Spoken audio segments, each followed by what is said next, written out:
was supposed to be an ordinary Friday morning in Willoughby Hills, Ohio. November 16th, 2012. The kind of quiet suburban dawn where families wake slowly, coffee brews, and children prepare for school. But at 2518 Chagrin Drive, a charming three-bedroom home tucked between a gravel road and the peaceful Chagrin River, something unspeakable had just happened. At 6:47 a.m., a frantic 911 call shattered the morning silence. A teenage girl was screaming. Her mother was being stabbed. Again, and again, and again. When Willoughby Hills police officer Randy Mullinax arrived at the scene 3 minutes later, he rushed into the master bedroom and froze. The floor was drenched in blood. So much blood that he could barely see the woman's skin beneath it. Lisa Knoefel, a 41-year-old social worker and devoted mother, lay motionless on the bedroom floor. She had been stabbed 178 times. Standing in the corner, covered head to toe in blood, was the family's 18-year-old foster daughter, Sabrina Zunich.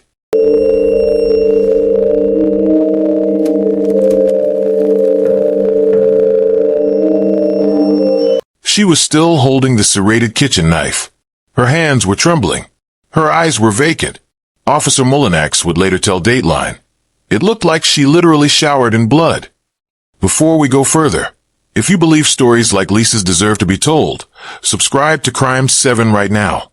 Your support helps us keep bringing these forgotten cases into the light. And comment below where you're watching from. Let's build this community together. Lisa's 13-year-old daughter, Megan, stood frozen in the hallway, her screams still echoing in the walls. She had watched the entire attack. She had begged Sabrina to stop. She had called 911 while her mother was being murdered. But it was too late. Lisa Knoefel was already gone. At first, investigators believed this was a tragic case of a troubled teenager who had snapped.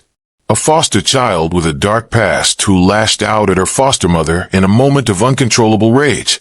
But as the sun rose over Willoughby Hills that morning, detectives began to uncover something far more sinister. This wasn't a moment of rage. This was a calculated murder. And the person who ordered the killing wasn't a stranger. It was someone Lisa trusted with her life. Lisa Knoefel was the kind of woman who saw the best in people, even when the world had shown them its worst. Born Lisa Diane Fry in 1971, she grew up in a working-class family in Northeast Ohio with a deep sense of compassion and a calling to help others. After earning her degree in social work, Lisa dedicated her life to children who had been abandoned, abused, and forgotten by society. She worked tirelessly in the foster care system, advocating for kids who had no voice. But Lisa didn't just care for children professionally. She opened her home to them. In 2003, Lisa married Kevin Knoefel, a successful insurance agent who shared her passion for family.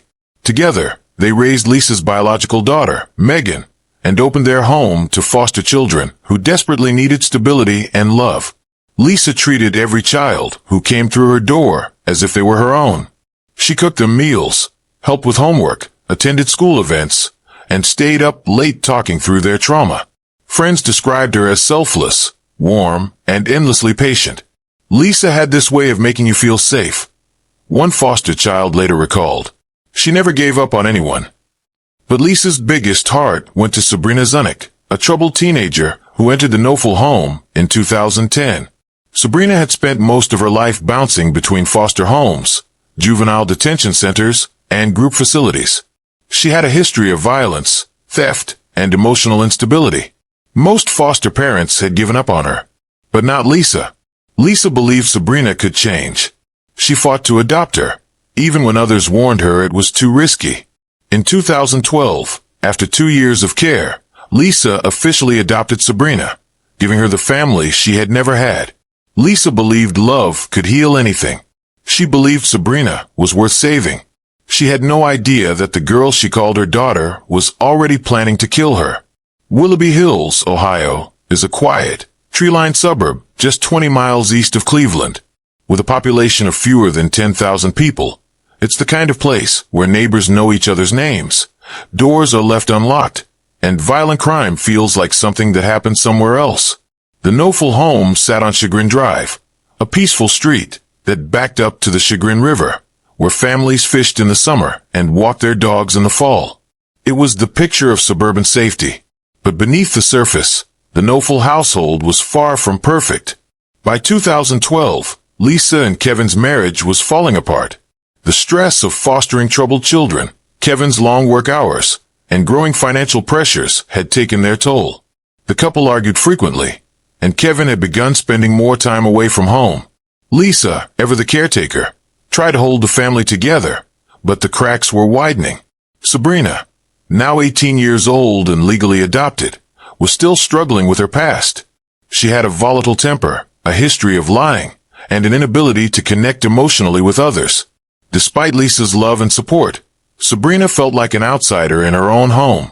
In the months leading up to the murder, Sabrina had become involved with a man named Kevin Knoefel, no relation to Lisa's husband, but people in the neighborhood didn't know much about him.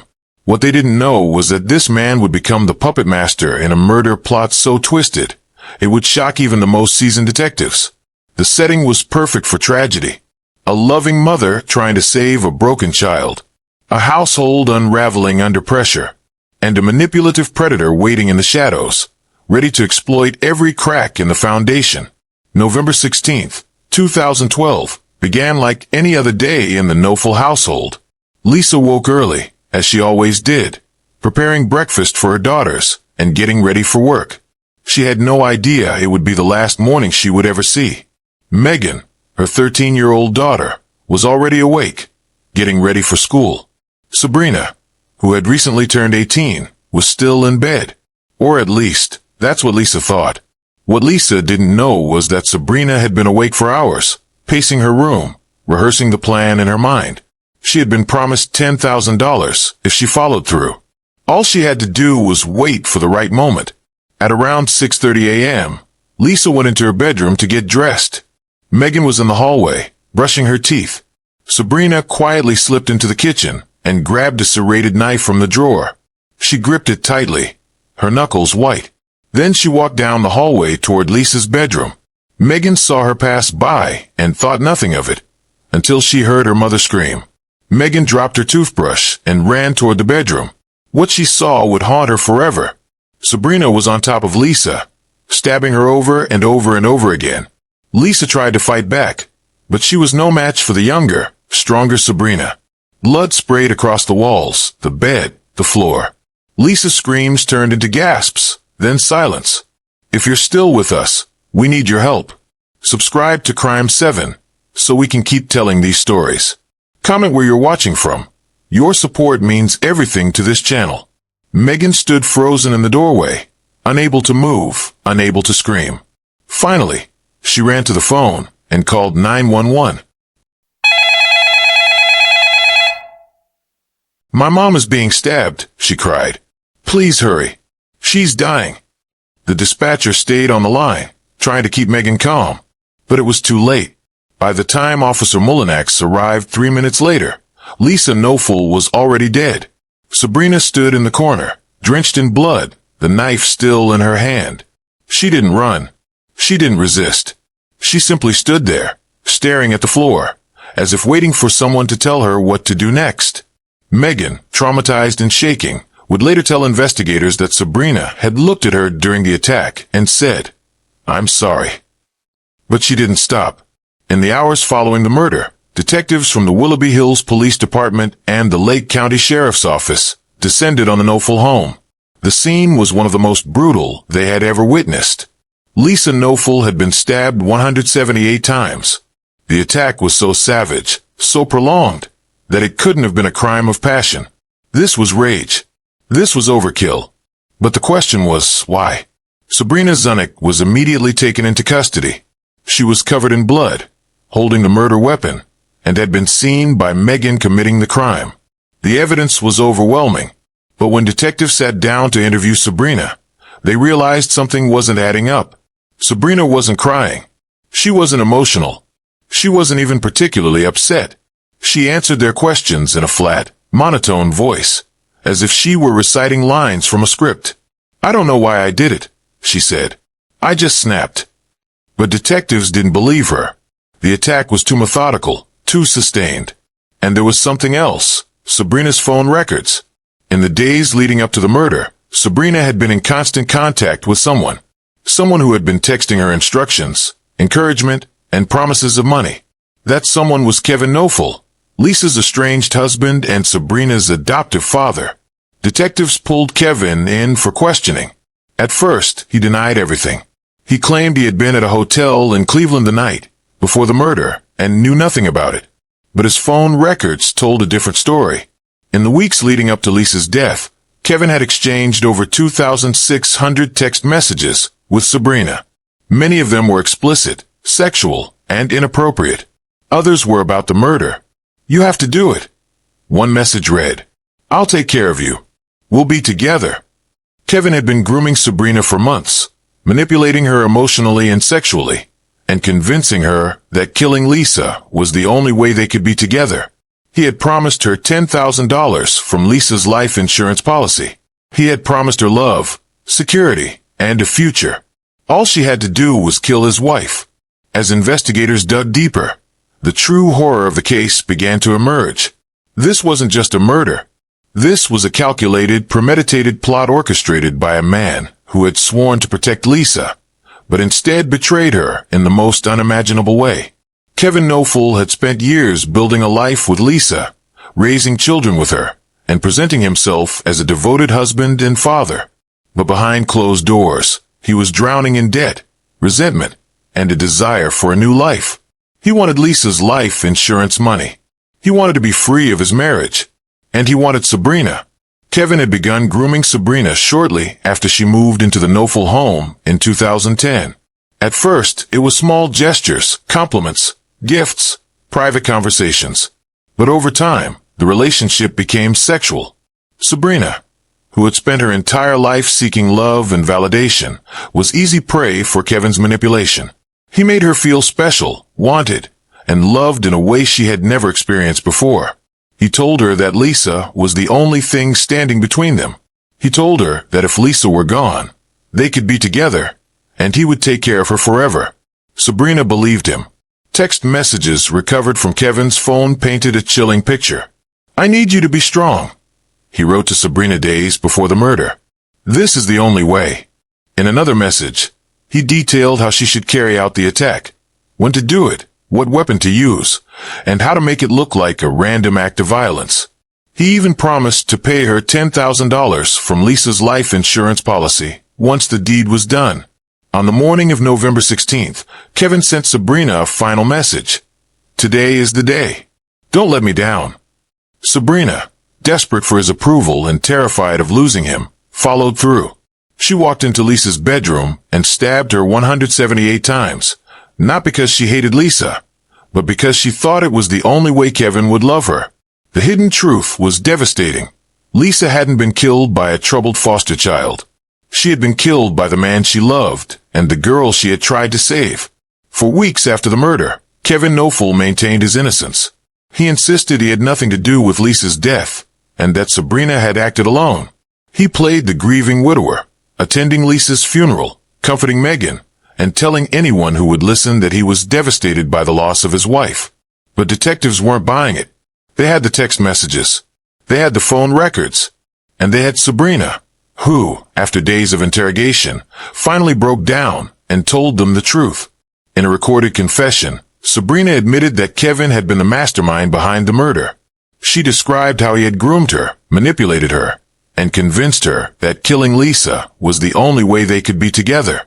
She explained that Kevin had promised her money, love, and a future, and that she had believed him. "I didn't want to do it," Sabrina told detectives through tears. "But I thought he loved me. I thought if I did this, we could finally be happy." Her confession was the breakthrough investigators needed. On December 5th, 2012, less than 3 weeks after Lisa's murder, Kevin Knoefel was arrested and charged with aggravated murder, conspiracy to commit murder, and tampering with evidence. If this story has moved you, hit that subscribe button. Crime 7 exists because of viewers like you. Comment where you're watching from. We want to hear from you. The case against Kevin was overwhelming. In addition to the text messages and Sabrina's testimony, investigators found evidence that Kevin had been researching life insurance policies and payout timelines in the days leading up to the murder. He had also made plans to move to Florida with Sabrina once the insurance money came through. The breakthrough came when forensic analysts were able to recover deleted messages from Kevin's phone, messages in which he explicitly instructed Sabrina to kill Lisa and promised her a new life together. Kevin's defense team tried to argue that Sabrina was lying, that she had acted alone and was now trying to shift the blame. But the evidence was too strong. The jury didn't believe him, and neither did the public. In June 2013, Kevin Knoeffel's trial began in Lake County, Ohio. The courtroom was packed with reporters, spectators, and Lisa's family, all waiting to hear how a husband and father could orchestrate the murder of his own wife. The prosecution laid out a meticulous case, presenting text messages, phone records, and Sabrina's testimony as evidence of Kevin's guilt. They painted him as a cold, calculating predator who had manipulated a vulnerable teenager into committing murder so he could collect life insurance money and start a new life. The defense argued that Sabrina was an unstable, violent individual who had killed Lisa in a fit of rage and was now trying to blame Kevin to save herself. But the jury wasn't convinced. On June 20th, 2013, after just 3 hours of deliberation, the jury found Kevin Knoefel guilty on all counts: aggravated murder, conspiracy to commit murder, and tampering with evidence. He showed no emotion as the verdict was read. 2 weeks later, he was sentenced to life in prison without the possibility of parole. As he was let out of the courtroom in handcuffs, Lisa's family wept. Lisa deserved so much better, her sister told reporters. She gave that man everything, and he destroyed her. Sabrina Zunich, who had pleaded guilty to aggravated murder in exchange for her testimony against Kevin, was sentenced to life in prison with the possibility of parole after 30 years.